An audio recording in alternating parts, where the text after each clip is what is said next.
Olá! A gente sabe da existência de normas que reconhecem e protegem a dignidade de todos os seres humanos.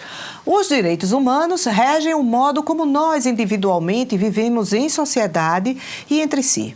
E também a nossa relação com o Estado e as obrigações que o Estado tem em relação a nós. E quanto aos animais não humanos? Grandes ou pequenos, domésticos ou não, muitos deles tratamos como mais um membro da família. Em outros casos, são maltratados pelos donos.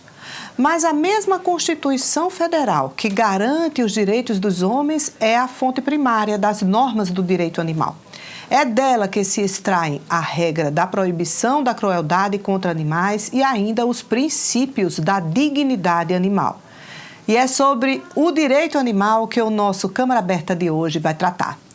Vamos entender melhor os princípios em que se baseia o movimento em defesa deles. E por isso convidamos o professor e coordenador do Núcleo de Justiça Animal da UFPB, Francisco Figueiredo. Fica aqui porque o Câmara Aberta desta semana está só começando.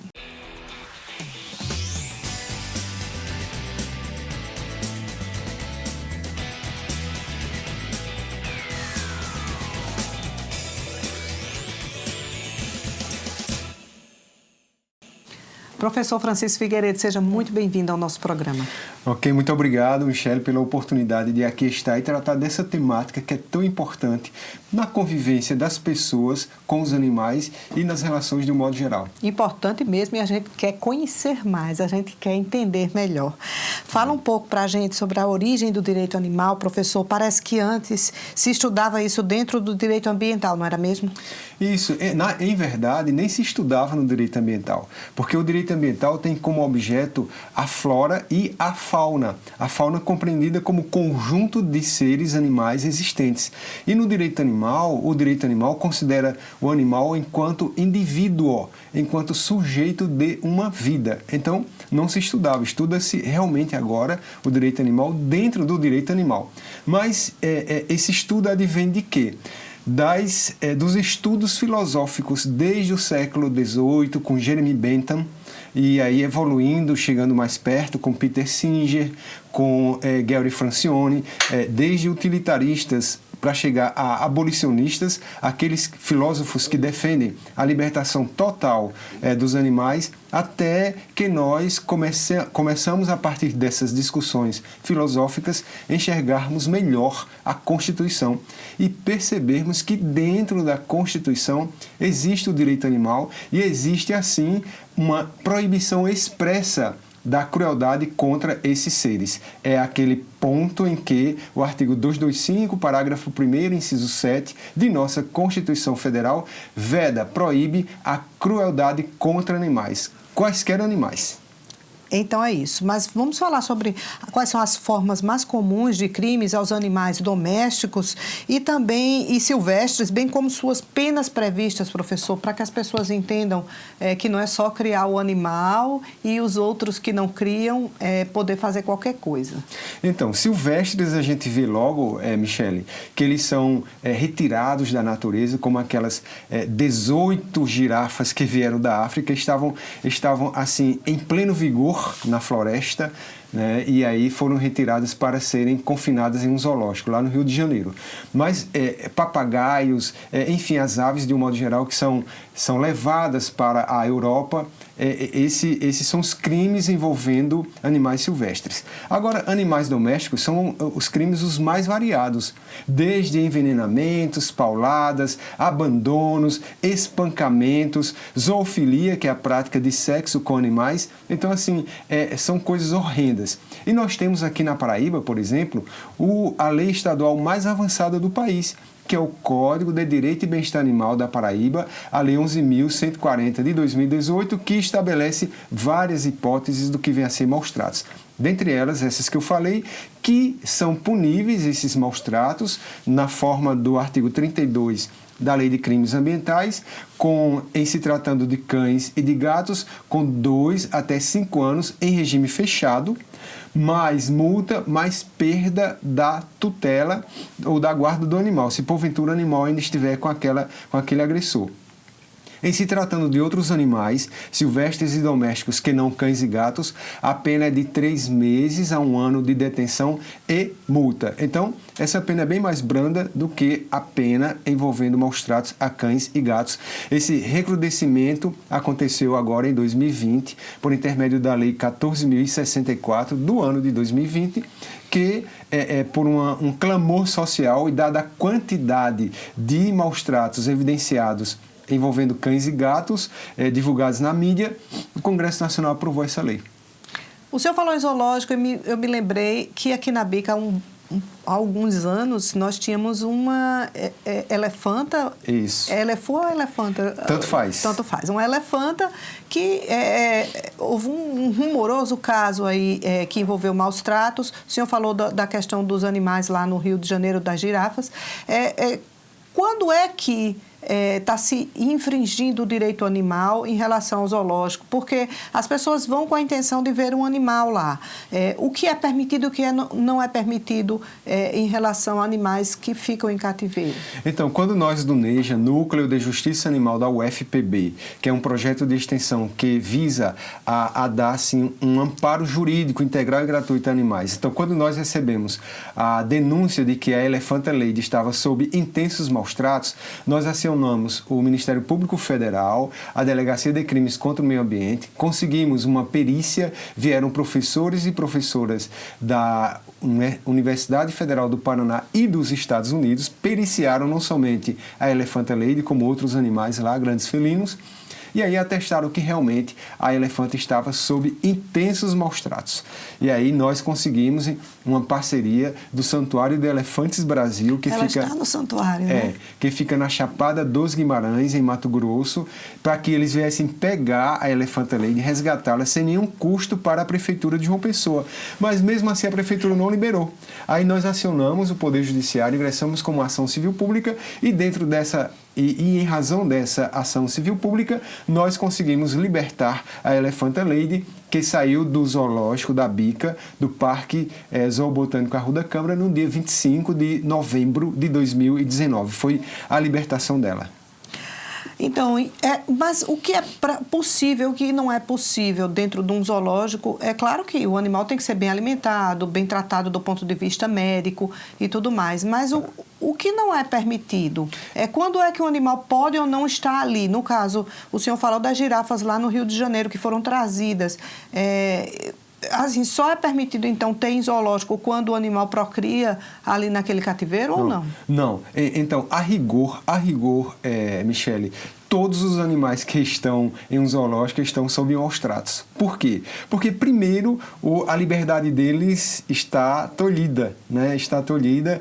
O comportamento natural deles não está acontecendo, porque eles estão confinados. Então, em tese, todos os animais que estão em situação de zoológico estão sob maus tratos. E aqui na Bica, assim, não precisa nem ter nenhum conhecimento técnico para que isso aconteça. Basta para que você saiba o que são maus tratos. Basta ir e olhar, por exemplo, na piscina onde ficava a lontra, ela fica em círculo 24 horas, em movimentos repetitivos. E os demais animais também ficam em movimentos repetitivos, a gente vendo que, de fato, eles estão sob maus tratos. Mas, assim, o que é permitido, o que não é permitido? Existem instruções normativas do IBAMA. Existe uma lei federal que estabelece o que é possível e como devem esses animais ser confinados, com enriquecimento ambiental, com o tamanho da cela adequado para a espécie animal. Enfim, existe todo um regramento, quer do IBAMA, quer em lei federal. Ok, fala um pouquinho, a gente lhe apresentou aqui, o senhor estando representando e à frente do Núcleo de Justiça Animal da UFPB, qual o papel desse núcleo na questão da proteção dos animais, na defesa dos direitos animais? Então, o Núcleo de Justiça Animal, ele atua sob várias vertentes, né? A vertente jurídica, a vertente legislativa e a vertente educacional. Sob a vertente jurídica, nós recebemos denúncias por intermédio de nosso Instagram, que é NEJA UFPB, NEJA UFPB, tudo junto, e aí tratamos essa denúncia. De que forma?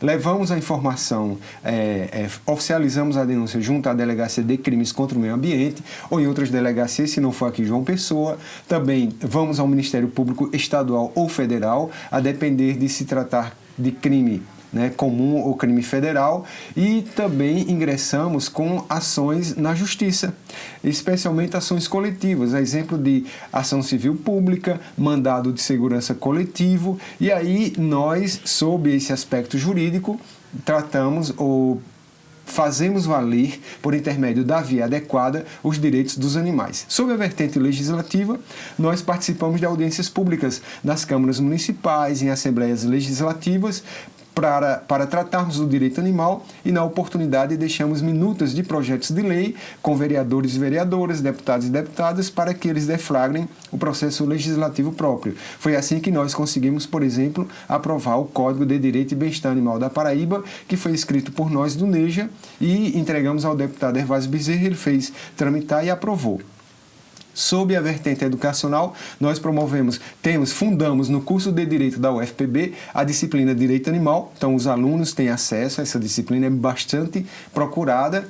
Também nós, por intermédio dessa vertente educacional, ofertamos congressos, seminários e um curso à população gratuitamente para disseminarmos o tamanho da responsabilidade que é nossa, da coletividade, mas é também do poder público em relação a esses seres.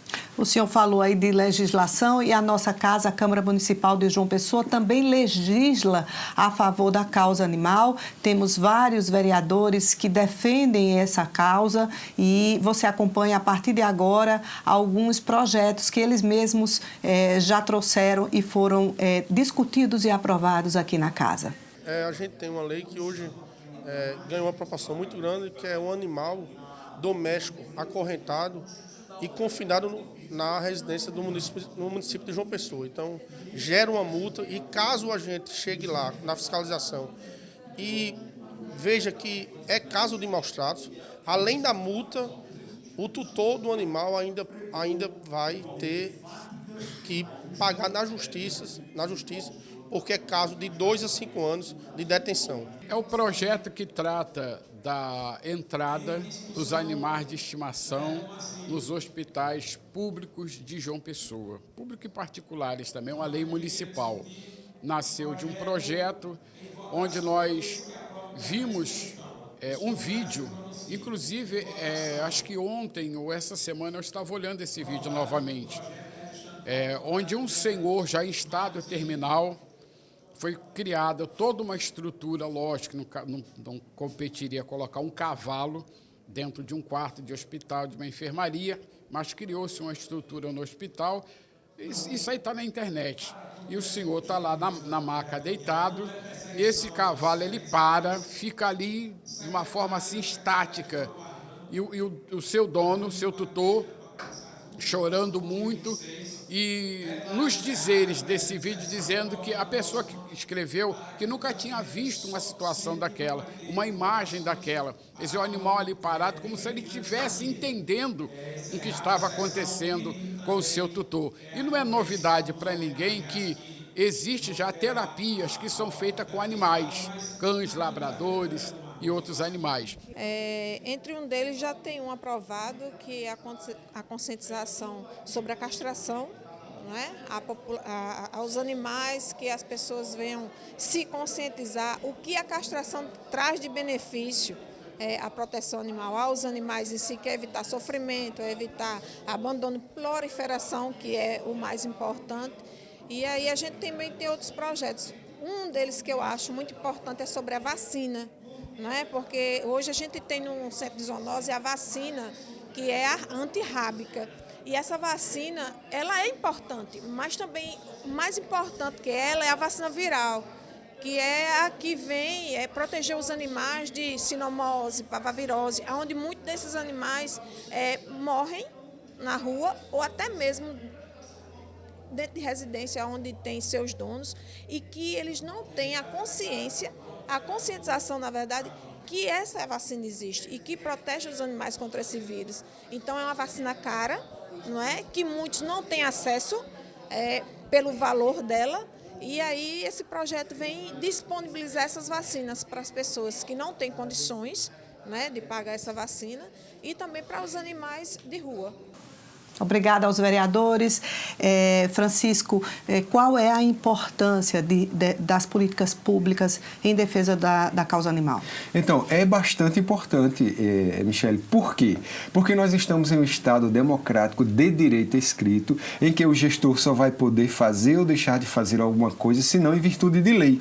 Então, as políticas públicas de atendimento às necessidades dos animais devem sim ser criadas nas casas legislativas pertinentes, quer sejam essas casas municipais, estaduais, federais ou distrital do Distrito Federal.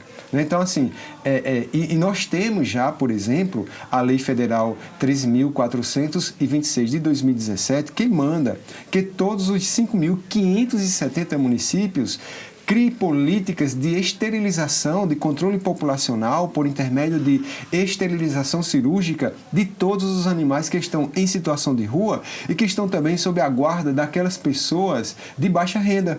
Essa mesma lei ainda estabelece que também esses mesmos municípios devem criar campanhas sobre adoção ética e responsável de animais diuturnamente. Essa campanha deve ser corriqueira. Então, assim, o empenho das casas legislativas em criar políticas públicas para que o atendimento das necessidades desses animais seja garantido é fundamental.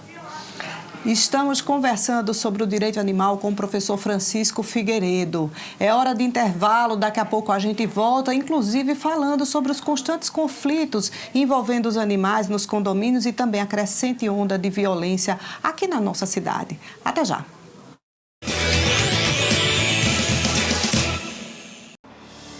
Você quer contribuir para melhorar nossa João Pessoa? A sua ideia pode fazer parte de uma lei da cidade. Conheça o E-Democracia, o portal de participação popular da Câmara Municipal, em que cada cidadão pode contribuir perguntando, opinando e dando sugestões para novos projetos de leis. Acesse edemocracia.joaopessoa.pb.leg.br. E-Democracia, sua participação melhora a nossa cidade. Câmara Municipal de João Pessoa, a Casa do Povo. Com essa história de fake news se espalhando, muita gente vem me perguntar: Átila, como que eu faço para identificar o que é fato e o que é fake? Por isso eu resolvi preparar uma espécie de tutorial do que você pode fazer. Primeiro passo: desconfie. Quando chega uma notícia, principalmente das mais impactantes, procure saber de onde veio. É de algum site conhecido ou um órgão oficial que publicou aquilo? Saiu nos principais veículos de comunicação? Segundo passo: confira sempre. Existem plataformas profissionais feitas para checar o que é fake e o que é fato. Dá uma olhadinha lá para cortar caminho. Terceiro passo: é fato ou é opinião? Não tem nada de mal em compartilhar uma opinião honesta, só não pode confundir com fatos concretos. Quarto passo: se é verdade, compartilhe. Compartilhar informação e conhecimento é sempre positivo. O que não se deve fazer é ofender ou espalhar mentiras, combinado? Se for fake news, não transmita. Justiça eleitoral, a justiça da democracia. Tire suas mãos de Alagados, Queenstown, favela da Maré. Há uma porta que um de nós vai ter que abrir. Porque a vida é tua. Não fazes favor nenhum. Last night I dreamt of San Pedro.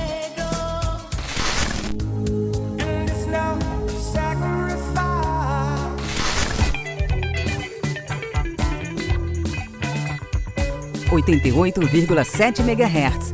Música e informação na medida certa.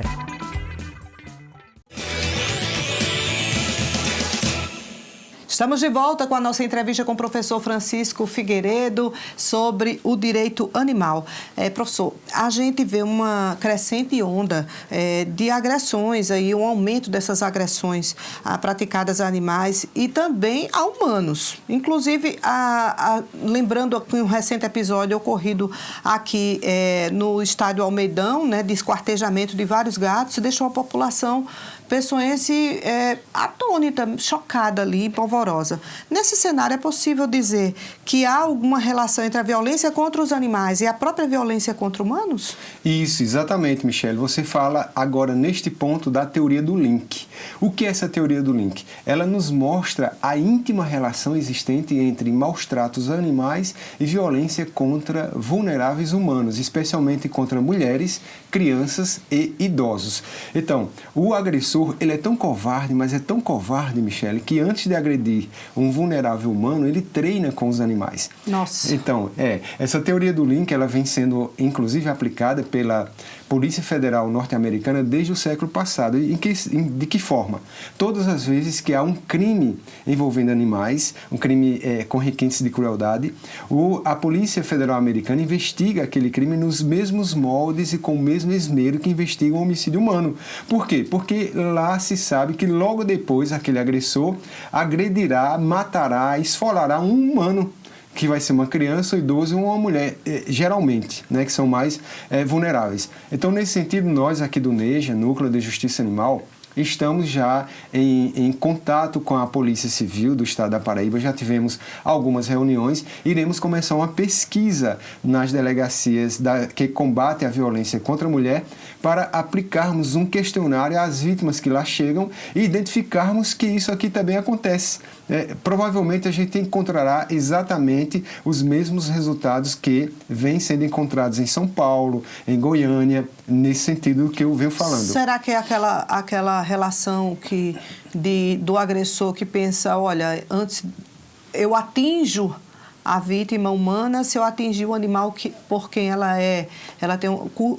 cultiva uma relação de afeto profundo com aquele animal? Isso, exatamente. Esse é o que, por assim dizer, da teoria do link, né? Então, de posse dessa pesquisa nas delegacias, nós queremos nos sentar à mesa com a Polícia Civil e aí desenharmos as políticas de combate à violência contra crianças, mulheres e idosos e violência contra animais. Professor, são muitas as reclamações nos condomínios, né? Assim, às vezes até em ruas mesmo de bairros, em relação a maus tratos a animais. Os vizinhos que se incomodam porque um animal, especificamente os gatos, né, que são mais livres e pulam muro, enfim, o animal ele fica ali, invade um espaço de um vizinho que não tem animal, promove brigas em telhados ou faz o cocôzinho ali no lugar onde não deveria, isso incomoda. Ou às vezes é o animal que está vocalizando ali, o gato que está miando o tempo todo e incomoda. Às vezes um idoso que não quer saber de bicho e tudo mais, e aí começa uma série de discussões e que geram muitas vezes um crime, uma violência. O que dizer desse tema tão delicado, né, que fala sobre o direito animal, mas também o direito do cidadão que não gosta e tem o direito de não gostar de um animal, mas que se sente, de certa forma, ali invadido? Isso, então, você falou bem, ninguém é obrigado a gostar de animal, mas todos nós somos obrigados a respeitá-los, né, porque a Constituição Federal, replicada pela Constituição Estadual, assim determina. Violência contra o animal, não. Mas o que dizer do que acontece nos condomínios? Em verdade, nós temos o Código de Direito e Bem-Estar Animal da Paraíba, que é a Lei 11.140 de 2018, que traz para os condomínios a responsabilidade sobre esses animais.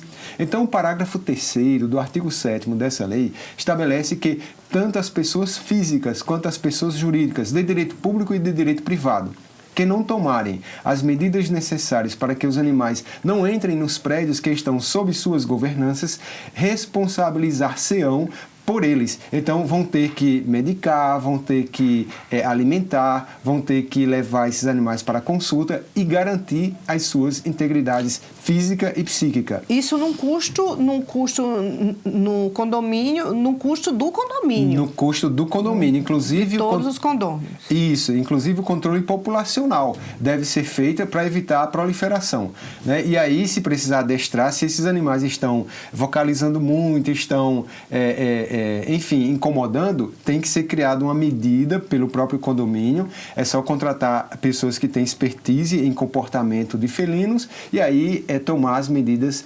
cabíveis, sempre respeitando a integridade física, psíquica e assim a dignidade animal. Inclusive, uma lei aprovada aqui na Câmara Municipal de João Pessoa estabelece que tanto o síndico quanto o administrador, né, do condomínio, se porventura perceber que receber a notícia de que os animais que estão nas áreas comuns ou mesmo nas unidades condominiais, nos apartamentos ou nas casas para os condomínios horizontais, então se esses gestores sabem que esses animais estão sob maus tratos, eles são obrigados a denunciar em 24 horas imediatamente, né, na hora que ele souber, e se já tiver acontecido, em até 24 horas, sob pena de o condomínio pagar uma multa de 5 salários mínimos. E se ficar constatado que um condômino específico está trazendo aqueles animais de fora, por ser uma pessoa que gosta de animais e se compadece da situação de um animal de rua e às vezes traz um animal doente que coloca em risco os demais, qual é o procedimento correto que os demais que se sentem ali até um pouco ameaçados à saúde do seu próprio animal podem tomar? Então, primeiro, essa pessoa deve ser advertida e segundo as diretrizes do regimento interno daquele condomínio, ser aplicada a multa. Além disso, se essa pessoa assim se comporta e isso revela maus tratos a animais, aqueles que já estavam morando, por exemplo, residindo, ela pode ser denunciada. Pode ser denunciada pelo 197, anonimamente, ela pode ser denunciada diretamente na delegacia, qualquer delegacia deve receber essa denúncia. Se for aqui em João Pessoa, nós temos uma delegacia especializada, né, que é a Delegacia de Crimes contra o Meio Ambiente, que fica na Central de Polícia, ali na entrada do conjunto Ernesto Geisel.